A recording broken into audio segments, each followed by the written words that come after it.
Smart start PSCയുടെ പുതിയ ഒരു വീഡിയോയിലേക്ക് ഏവർക്കും സ്വാഗതം. കേരള സർക്കാരിൻ്റെ വിവിധ വകുപ്പുകളിൽ സ്ഥിരജോലി ആഗ്രഹിക്കുന്നവർക്ക് 10ാം ക്ലാസ് ക്വാളിഫിക്കേഷനിൽ പുതിയൊരു നോട്ടിഫിക്കേഷൻ വന്നിരിക്കുകയാണ്. ഈ പോസ്റ്റിലേക്ക് അപേക്ഷിക്കേണ്ട അവസാന തീയതി 2026 സെപ്റ്റംബർ 2-ാം തീയതി വരെ.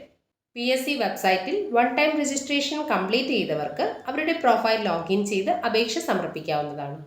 ഈ നോട്ടിഫിക്കേഷനെ പറ്റിയുള്ള വിശദ വിവരങ്ങളാണ് ഈ വീഡിയോയിലൂടെ ഡിസ്കസ് ചെയ്യുന്നത്. 30/7/2026 ഗസറ്റ് തീയതി പ്രകാരം വന്ന വിജ്ഞാപനത്തിന്റെ കാറ്റഗറി നമ്പറുകൾ 121/2026, 122/2026, 123/2026. 4ാം NCA വിജ്ഞാപനമാണിത്. വേരിയസ് ഡിപ്പാർട്ട്മെന്റുകളിൽ ക്ലർക്ക് തസ്തികയിലേക്കാണ് നോട്ടിഫിക്കേഷൻ വിളിച്ചിരിക്കുന്നത്. കന്നഡ, മലയാളം ഭാഷകൾ അറിയുന്നവർക്കാണ് ഈ പോസ്റ്റിലേക്ക് അപേക്ഷിക്കാൻ കഴിയുന്നത്. സാലറി സ്കെയിൽ പറയുന്നത് 26,500 തൊട്ട് 60,700 വരെയാണ്. ജില്ലാ അടിസ്ഥാനത്തിലാണ് ഒഴിവുകൾ റിപ്പോർട്ട് ചെയ്തിരിക്കുന്നത്. 121/2026 കാറ്റഗറി നമ്പർ പ്രകാരം ലാറ്റിൻ കാത്തലിക്സ്, ആംഗ്ലോ ഇന്ത്യൻ സമുദായക്കാർക്ക് കാസർഗോഡ് ജില്ലയിൽ 3 ഒഴിവുകളാണ് റിപ്പോർട്ട് ചെയ്തിരിക്കുന്നത്.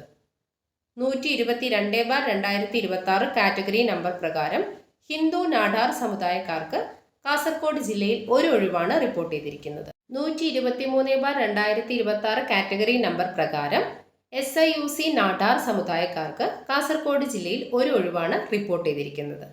മുൻ വിജ്ഞാപനങ്ങളിൽ ഉദ്യോഗാർത്ഥികളുടെ ലഭ്യതക്കുറവ് മൂലം ഈ തസ്തികയിലേക്കായിട്ട് പുറപ്പെടുവിക്കുന്ന 4ാമത് NCA വിജ്ഞാപനമാണ്. അപ്പോൾ ക്വാളിഫൈഡ് ആയിട്ടുള്ള ഉദ്യോഗാർത്ഥികൾ വേക്കൻസി കുറവാണെന്ന് കരുതിയിട്ട് അപേക്ഷിക്കാതിരിക്കരുത്. ഇതിൽ പറഞ്ഞിരിക്കുന്ന ഓരോ സമുദായക്കാർക്കും പ്രത്യേകം റാങ്ക് ലിസ്റ്റുകളാണ് തയ്യാറാക്കുന്നത്. അതുപോലെ നോട്ടിഫിക്കേഷനിൽ പറഞ്ഞിരിക്കുന്ന കാറ്റഗറി ഒഴികെയുള്ള മറ്റ് വിഭാഗക്കാർ സമർപ്പിക്കുന്ന അപേക്ഷകളൊക്കെ നേരിട്ട് തന്നെ നിരസിക്കുന്നതാണ് എന്ന കാര്യം കൂടെ നോട്ടിഫിക്കേഷനിൽ പറയുന്നുണ്ട്. മെത്തേഡ് ഓഫ് അപ്പോയിൻമെന്റ് ഡയറക്റ്റ് റിക്രൂട്ട്മെന്റ് ആണ്. ഈ പോസ്റ്റിലേക്ക് അപേക്ഷിക്കാനുള്ള പ്രായപരിധി എന്ന് പറയുന്നത് 18 വയസ്സ് മുതൽ 43 വയസ്സ് വരെയാണ്.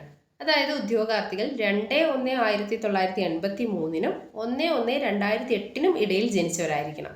2 തീയതികളും ഉൾപ്പെടെയുള്ളവർക്ക് അപേക്ഷിക്കാവുന്നതാണ്. ഉയർന്ന പ്രായപരിധി, മറ്റ് ഇളവുകൾ ഉൾപ്പെടെ ഒരു കാരണവശാലും 50 വയസ്സ് കവിയാൻ പാടില്ല. ഈ പോസ്റ്റിലേക്ക് അപേക്ഷിക്കാനുള്ള യോഗ്യതകൾ എന്ന് പറയുന്നത് SSLC പാസ്സായിരിക്കണം, അല്ലെങ്കിൽ തത്തുല്യമായ യോഗ്യത ഉണ്ടായിരിക്കണം. കൂടാതെ കന്നഡ, മലയാളം എന്നീ 2 ഭാഷകളിലും പ്രായോഗികമായിട്ടുള്ള അറിവ് ഉണ്ടായിരിക്കണം. അതുപോലെ രജിസ്ട്രേഷൻ വകുപ്പിലാണ് നിയമനം ലഭിക്കുന്നതെങ്കിൽ കന്നഡയിലുള്ള ഒരു കൈയക്ഷര പരീക്ഷ കൂടി വിജയിക്കേണ്ടതായിട്ടുണ്ട്.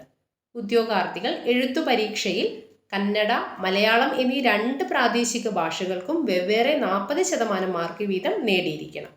അപ്പോൾ ഈ പോസ്റ്റിലേക്ക് അപേക്ഷിക്കാൻ ക്വാളിഫൈഡ് ആയിട്ടുള്ളവർ എത്രയും പെട്ടെന്ന് തന്നെ പ്രൊഫൈൽ ലോഗിൻ ചെയ്തിട്ട് ആപ്ലിക്കേഷൻ അയക്കാവുന്നതാണ്. ഈ പോസ്റ്റിലേക്ക് അപേക്ഷ സ്വീകരിക്കുന്ന അവസാന തീയതി എന്ന് പറയുന്നത് 2026 സെപ്റ്റംബർ 2 വരെയാണ്. അതുപോലെ ഇപ്പോൾ അപേക്ഷിക്കാൻ കഴിയുന്ന നോട്ടിഫിക്കേഷൻ്റെ ഒരു ഫുൾ വീഡിയോ ചാനലിൽ അപ്ലോഡ് ചെയ്തിട്ടുണ്ട്. അത് കാണാത്തവർ അതൊന്ന് കണ്ടു നോക്കുക. അപ്പോൾ ഇതുപോലുള്ള PSC ഇൻഫോർമേഷൻസ് നിങ്ങളിലേക്ക് എത്താൻ ചാനൽ ആദ്യമായി കാണുന്നവരാണെങ്കിൽ ചാനൽ ഒന്ന് സബ്സ്ക്രൈബ് ചെയ്ത് വെക്കുക. അതുപോലെ അപ്ലോഡ് ചെയ്യുന്ന വീഡിയോസ് നിങ്ങൾക്ക് ഉപകാരപ്പെടുന്നുണ്ടെങ്കിൽ ലൈക്ക് ചെയ്യാനും കൂട്ടുകാർക്ക് ഷെയർ ചെയ്ത് കൊടുക്കാനും മറക്കരുത്. അപ്പോൾ നമുക്ക് മറ്റൊരു വീഡിയോയിൽ വീണ്ടും കാണാം. Thank you for watching.